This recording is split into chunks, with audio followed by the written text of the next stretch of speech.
peux te faire un paquet d'oseille, hein. Le capital, c'est fou. Ah oui, ça. Les voitures, c'est foutu. Ma boîte, mon histoire, l'émission des gens inspirants qui se racontent sans se la raconter. Si je te dis ça, c'est parce que je t'aime bien. Bonjour Clément. Salut Clément. Salut.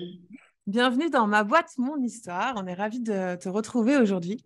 Ouais, Ma boîte, mon histoire, c'est un format dans lequel on reçoit des entrepreneurs de talent qui se racontent sans se la raconter. Donc, on te reçoit aujourd'hui en tant que cofondateur ou fondateur, tu nous raconteras, de Louv'Invest. Invest. Absolument.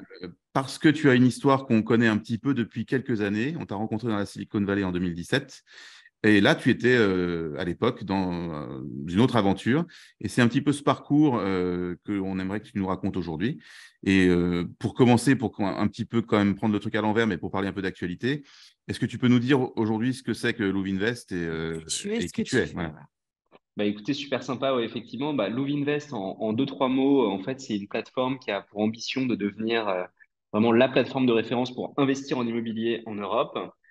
Et on part de ce constat, finalement, je pense, assez universel, que beaucoup de gens veulent investir en immobilier, mais contrairement à quasiment toutes les autres classes d'actifs comme les cryptos, même l'art maintenant, les montres, etc., il n'y a pas vraiment de solution simple. Aujourd'hui, investir en immobilier, c'est un peu la croix et la bannière.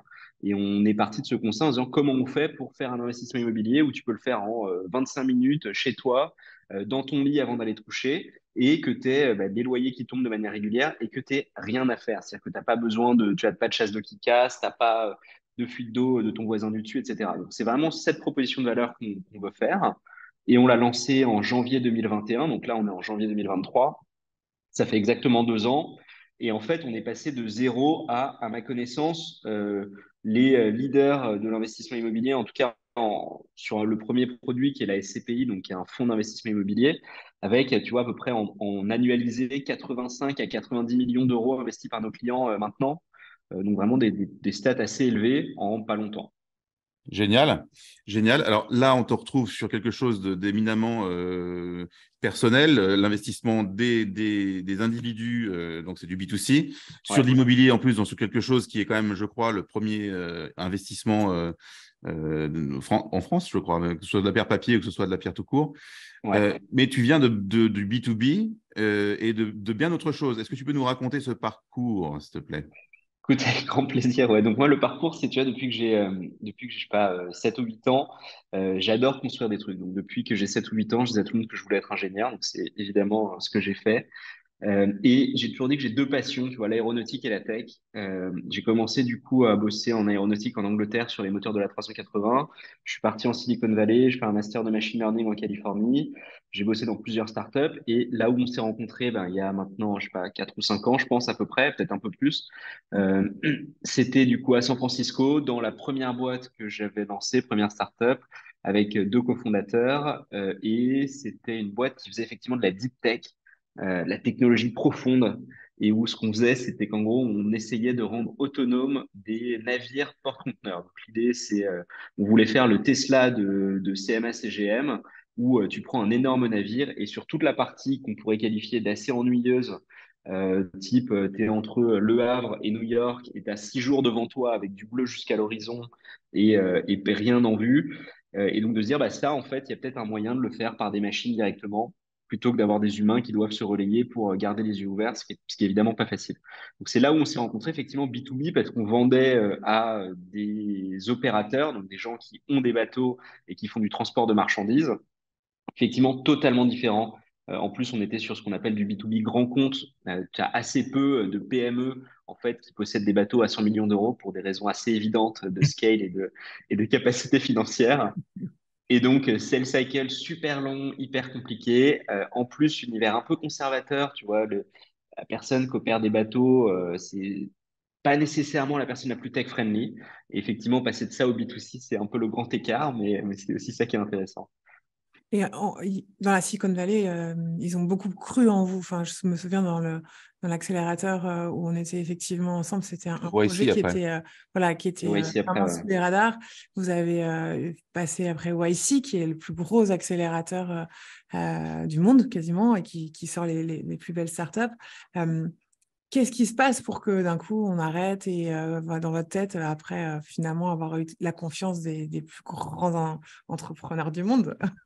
Écoute, bonne question. Bah, il y a plusieurs raisons, je pense, qui font ça. Le premier, c'est comme je te disais, donc monde B2B grand compte assez conservateur et donc assez peu de contrôle en fait sur les potentiels de revenus. Produits aussi hyper compliqués, hein. Pour rappel, hein, et pour mettre en contexte, on s'est lancé. Attends, mais j'avoue là, je confonds un peu les années. Mais je pense qu'on s'est lancé en 2017 Ouais, et pas c'était ensemble. ouais, c'est ça, 2017. C'était vraiment l'époque, c'était la gloire de l'autonomie. C'était le moment où Tesla sortait son autopilote sur autoroute. Tout le monde se disait, OK, dans 6 mois, c'est parti, on aura des taxis autonomes partout.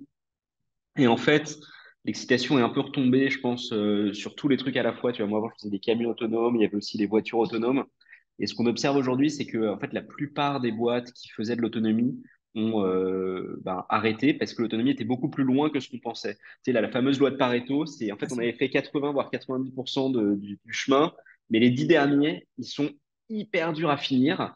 Et sauf qu'en fait, tu vois, il y a plein de fois où tu peux dire que la valeur est apportée. Sauf que sur l'autonomie, si tu mets une voiture sur la route et que toi, tu as tes enfants qui traversent, bah, tu vas pas être d'accord si tu as une voiture qui te dit non, mais t'inquiète, moi, je suis 92% safe, tu vois. Ça suffira jamais. Non, ça marche pas, ouais. Donc voilà, Non, donc c'est clair. ça, ouais, sujet techno qui était difficile, probablement plus loin que ce qu'on avait en tête au début. Commercialisation avec des mecs assez conservateurs qui fait que du coup, il y avait assez difficile de casser le produit, tu vois. Si tu dis, OK, bah, la vision, c'est l'autonomie complète, bah, qu'est-ce que tu peux faire entre-temps? Et en fait, la valeur, elle n'est pas linéaire. C'est-à-dire que tu as une vraie exponentielle de valeur qui fait que à la fin, il y a beaucoup de valeur et au milieu, il n'y en a pas tant que ça. Et donc ça, c'était pas facile à bridger, ce gap-là. Et in fine, finalement, tu vois, l'histoire, c'est que la tech qu'on avait créée, parce qu'on avait créé plein de tech super cool. Enfin, même aujourd'hui, quand je vois ce qui se passe sur les bateaux, je pense qu'il y a 4 ans, on avait déjà mieux que ce qu'il y a maintenant et probablement mieux que ce qu'il y aura dans 5 ans. Et finalement, on a revendu une bonne partie de la tech qui concernait la cartographie à une autre boîte qui fait du mapping sous-marin. D'accord. OK. Donc, vous n'avez pas complètement Mais alors, fait moi, la... ce qui m'intéresse, c'est que du coup, ce parcours t'a fait revenir en France parce que, comme tu l'as dit, vous aviez bossé avec CMA CGM et c'est finalement à ce moment-là que commence à germer la deuxième aventure, quoi. Ah, juste avant qu'on Ouais, Ah, oh passe, là là, non, pardon, excuse-moi, excuse-moi, je me parce que fais moi, zapper. je mélange beaucoup entrepreneuriat et développement personnel, parce que tu es quand même dans la Silicon Valley, donc tu es là où tout se passe dans la tech, tu es accompagné par les plus grands. Qu'est-ce qui se passe dans votre tête quand vous décidez d'arrêter? Comment vous vivez le truc? Parce que, je sais pas, nous, on s'est craché dans la Silicon Valley, et d'ailleurs, tu l'as vécu avec nous, c'est pas forcément facile, même si on rebondit tous parce qu'on est fait pour ça. Qu'est-ce qui se passe et comment on fait, quoi? Parce que vous aviez quand même la tête dans les étoiles, enfin, Mais il était faut le revenu dire. en France à ce moment-là. Oui, oui, mais ce que je veux dire, c'est quand tu arrêtes, tu fais une croix sur beaucoup de choses. Comment on décide d'arrêter, tu vois, en termes perso et comment on repart, quoi. écoute, non, mais c'était clairement un déchirement énorme. Et en plus, enfin, d'autant plus que tu vois, l'histoire de la boîte, je pense, s'accompagne aussi d'histoire perso, où avec mes deux associés de l'époque, on n'était plus tout à fait alignés sur là où on voulait aller. Donc, en fait, tout ça est évidemment hyper difficile. Donc, comment on décide d'arrêter? Ben, en fait, je ne saurais même pas te répondre. C'était maintenant. Et tu vois, je pense que on dit souvent que les femmes qui accouchent oublient un peu la douleur. Ben, c'est peut-être la Ouais. même chose, tu vois, sur l'arrêt d'une boîte. Donc là, maintenant, quand j'y repense, c'est difficile de me replonger exactement dans les émotions de l'époque, mais ouais, déchirement, ça, il n'y a aucun doute. Et en fait, probablement réalisation que de toute façon, on n'avait plus envie d'aller dans la même direction. Et ça, je pense que c'était un peu clair, tu vois, un peu comme dans une histoire amoureuse où bah, si tu peux être autant attaché que tu veux à tout ce qui a été construit, les chemins à un moment doivent se séparer, quoi. Donc Et quand tu c'est parles ça des qui est. chemins, c'est aussi bien avec vos investisseurs, parce que vous aviez été financé, qu'avec l'équipe, parce que vous étiez assez soudés, vous étiez très proches tous ensemble.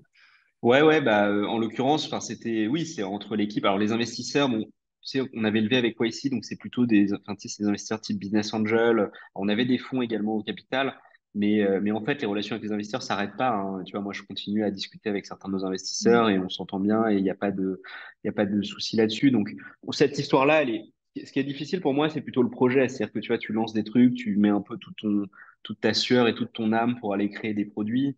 Et puis effectivement, les gens avec lesquels tu les crées, et puis à un moment, bah voilà, une fois que tu arrêtes et que tu passes sur autre chose, bah tu mets un peu tout ça de côté. Il y a un sentiment parfois je sais pas si vous avez ça, mais moi j'ai souvent ce sentiment sur la vie de me dire en fait, comment on fait pour que la vie soit pas inutile, quoi.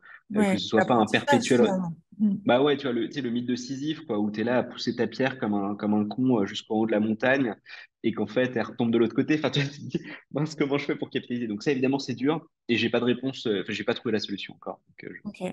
Et du coup, ça s'est fait assez naturellement quand on t'entend. Ok, il y a des chierements, etc. Mais il n'y a pas eu de clash ni avec vos investisseurs, ni entre l'équipe. Il y a une certaine évidence que vous étiez trop tôt et que ça ne marcherait pas tout de suite et qu'il fallait tourner la page. Bah, en tout cas, effectivement, à un moment, la décision était prise et tu vois, enfin, c'est toujours dur et je pense que tout le monde, enfin, la partie émotionnelle est difficile à sous-estimer. Mais oui, vient le moment où tu vois, une fois que tu es clairvoyant et que tu sais que ça doit finir, bah, c'est le cas, quoi. Mm. Ah, bien Ok. sûr.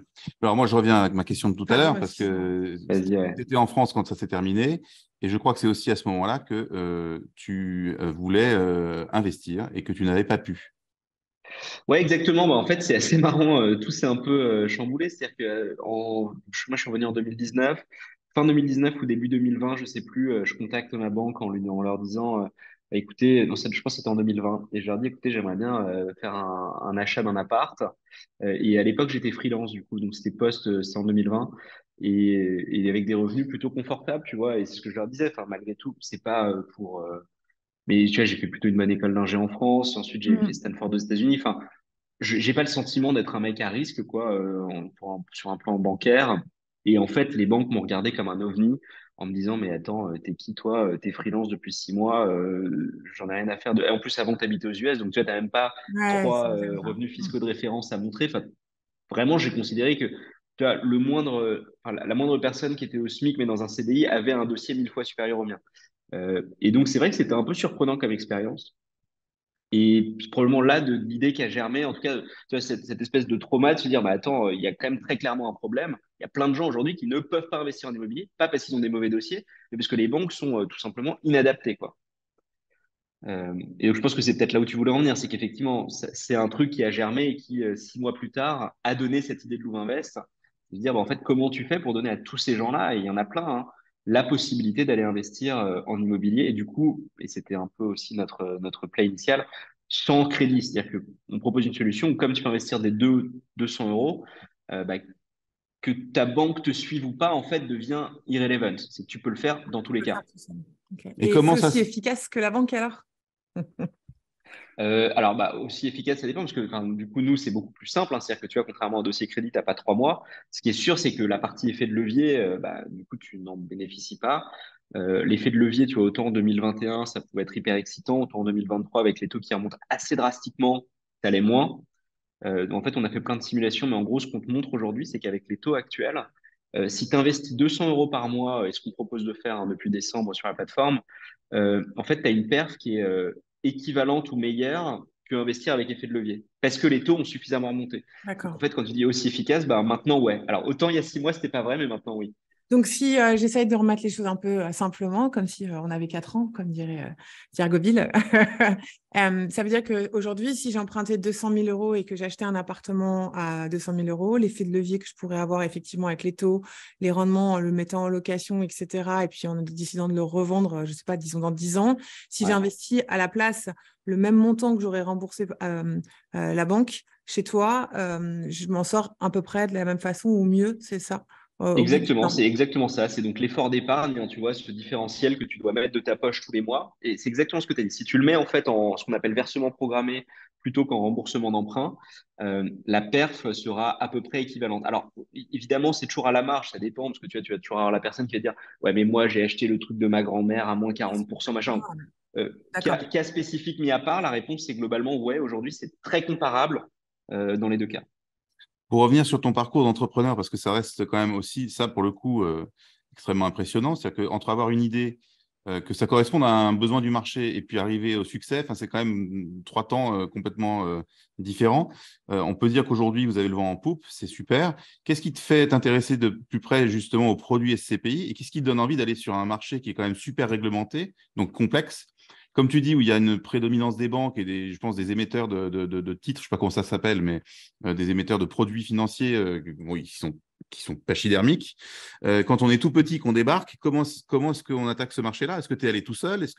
Comment tu as attaqué ce marché? Comment tu t'es débrouillé en fait? Écoute, c'est hyper rigolo parce que je pense que c'est exactement. Alors attends, je vais te le refaire dans l'ordre. Mais typiquement, pourquoi on s'intéresse au SCPI? Euh, En gros, on se dit, ouais, on veut proposer à tout le monde d'investir en immobilier très simplement à partir de 200 euros. On a commencé à regarder des solutions type, on a visité des apparts, on s'est dit, OK, est-ce qu'on les achèterait pas? On les met dans une SAS, on vend des parts, etc. Rapidement, on s'est dit, OK, on est en train de faire une usine à gaz de malade. En plus, comme tu disais, hyper réglementé, c'est l'épargne des gens, c'est normal, hein, de se réglementer. C'était compliqué. Et puis tout à coup, on s'est dit, mais attends, il y a quand même des foncières, tu vois, ça existe. Des véhicules d'investissement immobilier, ça existe. On regarde ça et on trouve les SCPI, on se dit, mais attends, c'est que depuis 50 ans, la perf, elle est bonne et tu peux investir des 200 euros. Sur le papier, franchement, je te jure, à ce moment-là, on s'est regardé avec mon associé, on s'est dit, mais en fait, peut-être que notre idée, elle existe déjà et que c'est déjà très bien fait, quoi. Donc là, on a testé en allant voir des distributeurs de ces produits. Donc, c'est ce que tu disais, hein, typiquement des conseillers en gestion de patrimoine, des banques, etc. Et on leur dit, OK, je veux investir dans cette SCPI, elle me plaît bien. Comment ça se passe? Là, le mec, il dit, attends, attends, attends, attends, attends. Il m'envoie un PDF de 15 pages, Ça. bilan patrimonial. Là, je dis, mais mec, je m'en fous de ton bilan patrimonial. Ça m'intéresse pas du tout. Tu vois, moi, je te dis, je veux investir 2000 balles là-dedans. Qu'est-ce qu'on a à faire? Ah, un bilan patrimonial. OK, et tout, je remplis le bilan patrimonial. Il me dit, OK, donc là, on va faire un appel d'1 heure et demie où je vais t'expliquer tout ce que tu peux faire et tout. Attends, mais pourquoi? OK. Il dit, mais du coup, c'est quoi tes frais? Non, mais moi, je gagne pas d'argent, j'ai pas de frais et tout. Mais c'est pas possible, tu vois, ça marche pas. En fait, je creuse. Il est payé par le produit qui m'a vendu. Enfin bon, bref, un truc incompréhensible. On se dit, OK, la distribution est nulle. Il faut reprendre la distribution à zéro. On va créer la première app qui permet d'investir dans ces produits en ligne avec 2 fois moins de frais. Donc ça, c'est le pitch initial de pourquoi la SCPI et pourquoi on pense qu'il y a une opportunité. Pour remettre en contexte, la SCPI s'est investie donc par plus d'1 million de Français pour plus de 10 milliards par an. Et c'est fait par le process que je viens de te décrire. Dis-toi, si jamais tu proposes un process plus simple avec moins de frais, il n'y a pas de doute que ce truc, ça triple ou ça quadruple. C'est obligatoire. Ça, c'est le pitch initial. Sachant Pourquoi que, la SCPI? Clément, moi j'avais regardé un peu ce truc-là, j'avais eu cette idée, enfin c'est un de mes associés qui avait eu cette idée, on avait appelé des gens qui étaient spécialisés en SCPI et le problème sur lequel on était tombé, c'était qu'en fait on ne pouvait pas investir si peu. Nous, on voulait commencer à 50 euros. Donc là, tu as réussi à casser le truc en mode 200 euros finalement. Mais ça aussi, c'était compliqué, c'est que si tu voulais investir en SCPI, ok, tu n'étais pas obligé d'emprunter, mais tu avais quand même un montant minimum qui était assez élevé.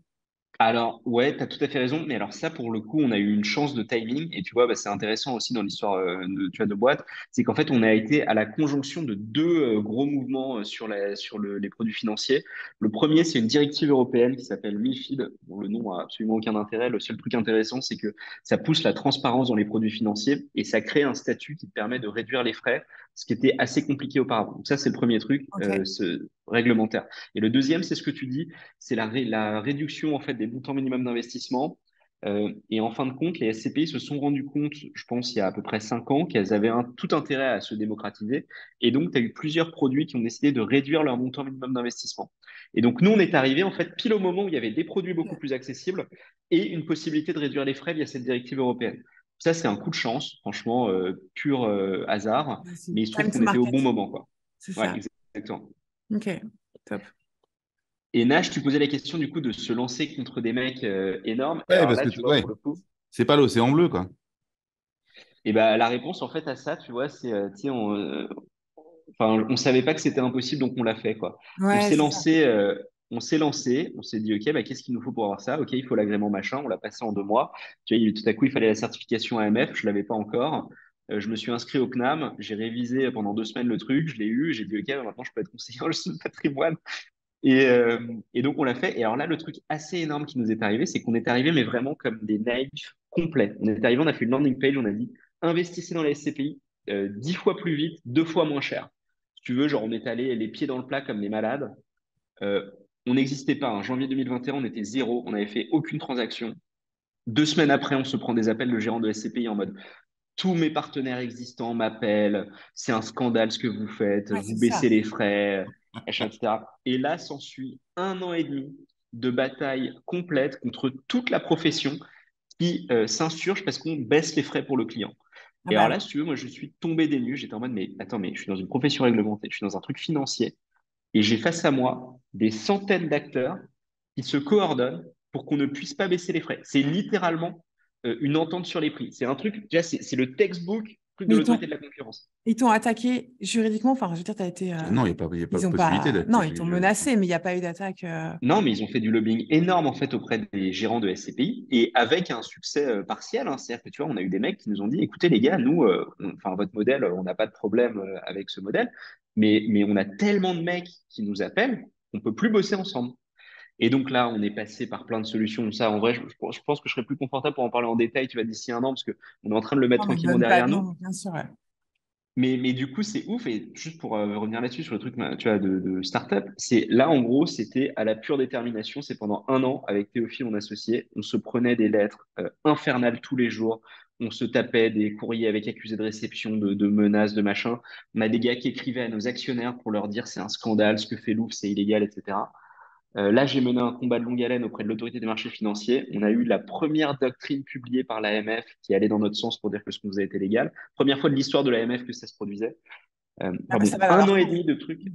Ouais, un an et demi d'histoire, mais infernale. Et là, ce qui est assez ouf, c'est que, bah, tu vois, depuis juin dernier, tout est en train de se résoudre. Et en fait, toutes les sociétés de gestion viennent vers nous en disant, bah, en fait, ouais, l'AMF a dit que c'était légal. Vous faites votre travail de manière légale. Vous faites 90 millions par an de SCPI. Bon, bah, c'est bon, quoi. On On a besoin arrête de d'en vous. parler.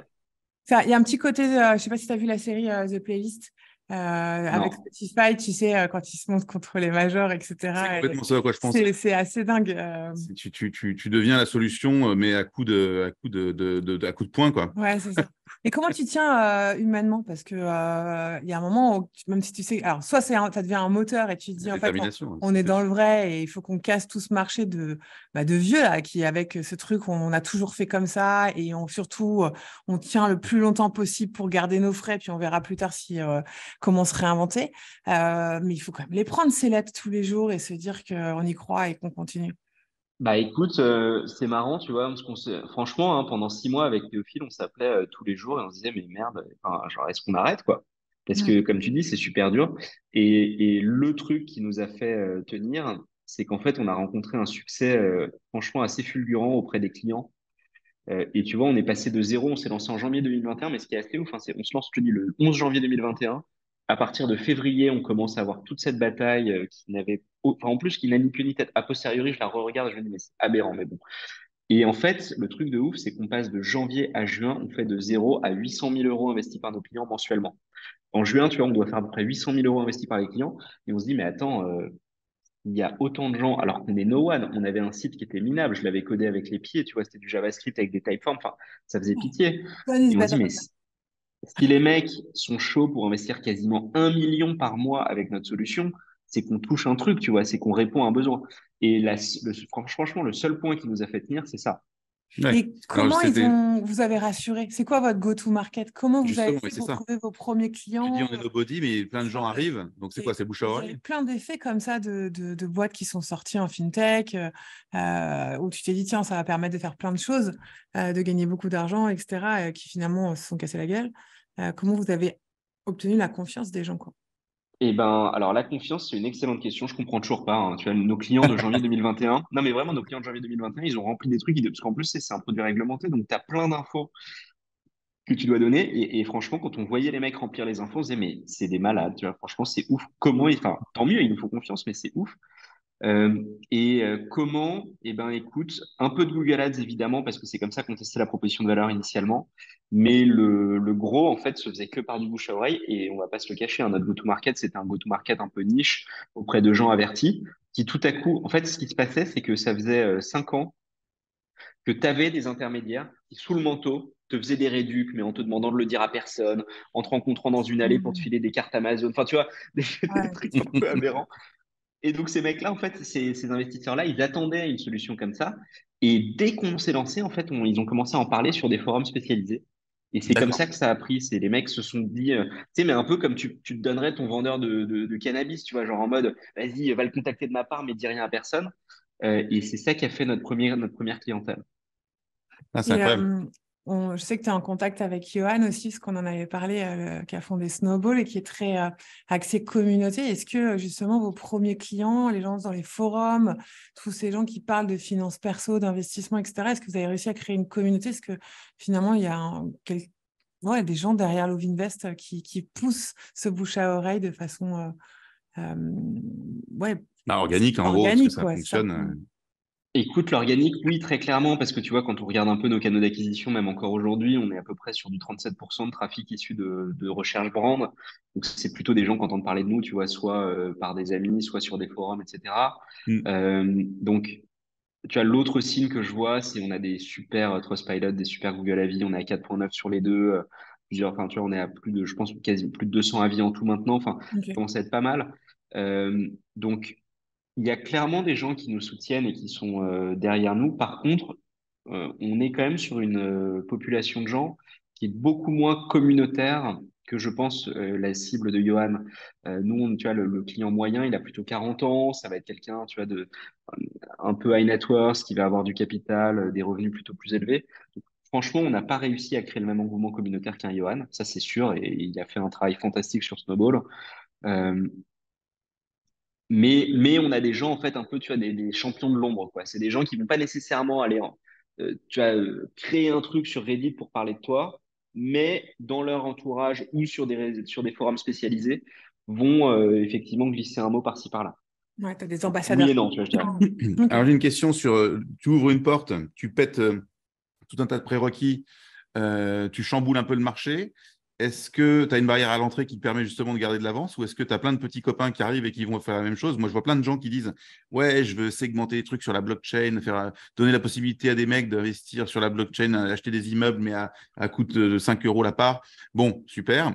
Tu les vois venir, c'est une des pistes dans laquelle tu vas aller ou c'est complètement, c'est des rigolos et en fait, vous avez pris de l'avance et c'est très bien comme ça. Ou est-ce qu'il y a de la place pour tout le monde?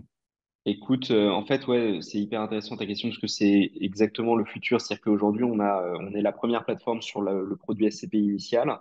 La défensibilité, en fait, se fait via le fait que bah, aujourd'hui, on a une tech qui est difficile à répliquer parce que le fait que tu sois sur un domaine aussi conservateur et averse au changement fait que tu es aussi avec des acteurs qui sont très peu digitalisés. Donc, nous, tout ce qu'on a créé en fait en interne, bien sûr, ça peut se répliquer. Je veux dire, tu peux mettre une équipe et faire la même chose, mais ça prend du temps et ça prend du know-how qu'on a.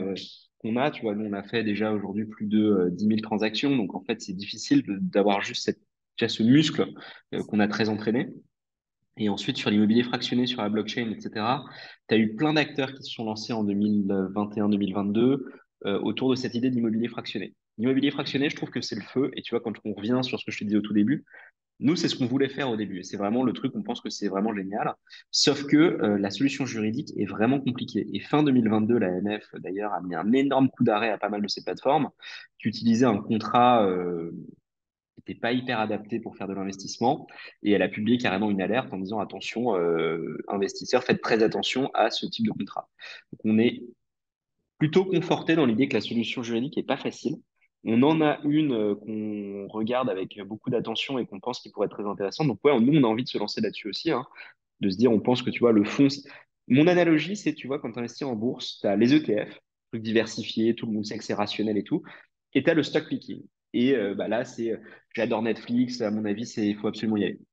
Donc, on veut faire un peu la même chose et de se dire, bah, les SCPI, c'est un peu les ETF. Et maintenant, bah, le stock picking, c'est je te montre un bien. Donc, ouais, on voudrait proposer ça. Ce qui est bien, c'est qu'on a une légitimité, une audience. Tu vois, aujourd'hui, plus de 80 millions investis sur la plateforme à date depuis le lancement. On sait qu'en fait, on a une audience avec les poches assez profondes. Et ça, c'est fort parce qu'on a aussi créé de la confiance auprès d'eux. Donc, je pense qu'on a une bonne chance de pouvoir lancer ce type de produit potentiellement avec un edge par rapport aux autres. C'est Ok. ça aujourd'hui la vision, quoi. Je vais sortir un peu du produit. J'ai une question sur l'entrepreneur. Est-ce que quand on est dans cette deuxième aventure, qui n'a absolument rien à voir avec la première, est-ce que néanmoins il y a des passerelles? Est-ce qu'on s'enrichit énormément de ce qu'on a appris une première fois? Et si oui, à quel moment et quand est-ce que ça t'a servi finalement d'avoir déjà eu une expérience? Écoute, heureusement, parce que sinon, tu vois, la vie serait un perpétuel recommencement, ce serait un peu frustrant. Donc oui, il y a clairement plein de choses qu'on retient. Bah, tu vois, typiquement, moi, un des trucs forts, c'était, je suis parti en me disant, OK, surtout pas du B2B et encore moins du B2B grand compte. Donc ça, c'était un truc qui m'avait pas mal frustré. La dépendance à une organisation tierce qui prend des décisions à une vitesse extrêmement lente et sur laquelle tu as finalement assez peu de contrôle. Ça, c'est un truc où je me suis dit, OK, non, je vais être maître de mon destin. Donc là-dessus, on est parti sur du B2C. Euh, le fait de tester super vite, tu vois. Je me rappelle, YC, c'est vraiment make something people want. C'est la phrase de YC. Et là, l'idée, c'était ce que je disais à Théophile, mon associé. Je disais, écoute, franchement, moi, je veux qu'on vende un produit avant que j'ai écrit du code, quoi. Et donc, c'était vraiment comme ça qu'on est parti. Donc, plein d'apprentissages. Puis d'autres apprentissages, tu vois, même sur le fait de, tu sais, comme souvent, quoi, comme dans la vie personnelle, la première fois, elle fait super peur. Et en fait, il y a plein de choses où, même si t'es pas nécessairement bien meilleur pour le faire, le simple fait que tu l'aies déjà fait que, en fait, tu le vois même pas comme un obstacle, quoi. C'est, bah oui, il va falloir embaucher des gens. Oui, il va falloir plein de micro-trucs qui font que c'est même pas des sujets. Tu vas même lever de l'argent. On avait levé 4 millions de dollars avec la première boîte. Bon, bah, en fait, quand tu vas lever, ça veut pas dire que tu le fais en claquant des doigts, mais t'es pas, t'es pas si intimidé à l'idée d'aller le faire. Oui, c'est Tu facile, comprends à peu quelque près chose comment qui ça te marche, plaît. quoi. Tu me tends Ouais. une perche pour ma question suivante, c'est-à-dire que justement, vous avez réussi il n'y a pas très longtemps à boucler des tours assez impressionnants, comme tu le dis, sur une durée de vie assez courte et avec une croissance assez fulgurante. Euh, je ne sais pas exactement quand est-ce que vous avez levé, mais comme le vent a tourné en 2022, est-ce que ça a été un peu plus dur? Est-ce que justement, même si tu avais déjà vécu le truc et que c'était peut-être plus facile, est-ce que néanmoins la conjoncture jouait en votre défaveur ou est-ce que vous êtes complètement super content et que ça va très très bien pour vous? Écoute, nous, on a eu la chance de lever fin 2021. Donc, Ah oui, pardon, bah ok. C'est ça. donc en fait, nous, on est Voilà. passé avant la galère complète. Mais en fait, la galère, enfin, le marché actuel est plutôt devant nous parce que, tu vois, on a probablement une ambition de série A sur 2023. Et oui, bah, la question de comment ça va se passer, franchement, bien malin qui le sait. Euh, Tout ce que je peux dire, tu vois, par rapport à ça, c'est depuis le seed, on a explosé toutes les stats, tu vois, nos revenus, notre revenu, enfin, notre annualized revenu a fait x10. Plein de choses, en fait, ont énormément explosé. Tu vois, donc je pense qu'on a quand même d'assez bonnes billes pour aller expliquer pourquoi on vaut plus cher et pourquoi on vaut normalement significativement plus cher. Mais, euh, mais si tu veux, on refait un podcast en fin d'année et je te dirai comment c'est passé. Avec grand Et vous plaisir. êtes combien chez Louvre aujourd'hui, alors, du coup? 18. Voilà, ouais, Ah donc ouais, bonne il y a équipe ça quand aussi. même. 18 en quoi, en 18 mois? C'est un par mois? Non, en Même 2 ans. moins, parce qu'en fait, tu vois, on était deux jusque octobre 2021, on était deux. Donc, en fait, ouais, bah, si, t'as raison, il un peu moins de 18 mois. En 14 mois, tu vois, on est passé de 2 à 18. Et en plus, là, on est en train de regarder pour ouvrir l'Allemagne. Donc, on a aussi des gens en Allemagne. Donc, ouais, il y a plein de trucs, en fait, l'internationalisation qui est, pour le coup, un truc que je découvre. Euh, ouais, plein de sujets qui se collisionnent en ce moment. Excellent. Top. Bravo. Écoute, une petite question pour la fin, pour la route? Bah, un conseil pour tous ceux qui veulent se lancer dans l'aventure entrepreneuriale type startup, B2C. B2C. Ouais. Ouf, ok, se lancer en B2C. Bon, je pense que le truc B2C, ce qui est assez sympa, c'est que c'est hyper tangible, c'est-à-dire que ta proposition de valeur, en fait, ben, pour le coup, elle devrait résonner au moins enfin, auprès de certains de tes potes. Si elle résonne auprès d'aucun d'entre eux, c'est un peu compliqué. Et sur le fait de se lancer, mon énorme learning par rapport aux US, c'est je trouve qu'en France, en fait, il y a quasiment aucune raison de pas se lancer. Tu vois, autant aux États-Unis, tu peux te dire, là, je prends un exemple bon, qui est peut-être plus proche du mien, mais si tu es ingénieur dans la tech aux US, tu te fais embaucher chez Google, tu gagnes 300 000 dollars, quasiment en sortie d'école. Je peux comprendre que tu aies une vraie interrogation à lancer ta boîte parce que le gap est énorme. En fait, en France, bah, les salaires sont quand même largement moins élevés. La vie est Lever moins de chère aussi. l'argent, la vie est moins chère. Non, non, mais bien sûr, mais mon point, c'est plutôt qu'en fait, tu vas genre lever de l'argent, c'est pas si dur. Et le gap, du coup, que tu peux avoir entre tu lances ta boîte et tu te payes même un peu below market. Mais en fait, le gap est assez faible, quoi. Tu te rends compte qu'en net après impôt, bah, ça change quasiment rien. Alors qu'aux US, ça fait la différence. Tu vois, sur les 5 premières années de ta vie, tu peux quasiment t'acheter un appart cash en venant en France, contrairement à avoir été entrepreneur. Donc, mon point, c'est en vrai, en France, je trouve qu'on est quand même dans un contexte qui est très, très, très founder-friendly. Et donc, j'encourage pas mal de gens à essayer, quoi. Hop. Super. Bah, merci beaucoup, Clément, pour Merci à ce toi et mot de la fin. longue vie à Louvre Invest. C'est ça. Bah, merci beaucoup à tous les deux. Franchement, c'était un plaisir d'échanger C'était avec top. vous. Je pense qu'on a appris plein de trucs. Et passe Merci un bon beaucoup. week-end. À bientôt. À bientôt. Merci. Salut. Je peux te faire un paquet d'oseille, hein. Le capital, c'est fou. Ah oui, ça. Les voitures, c'est foutu. Ma boîte, mon histoire. L'émission des gens inspirants qui se racontent sans se la raconter. Si je te dis ça, c'est parce que je t'aime bien.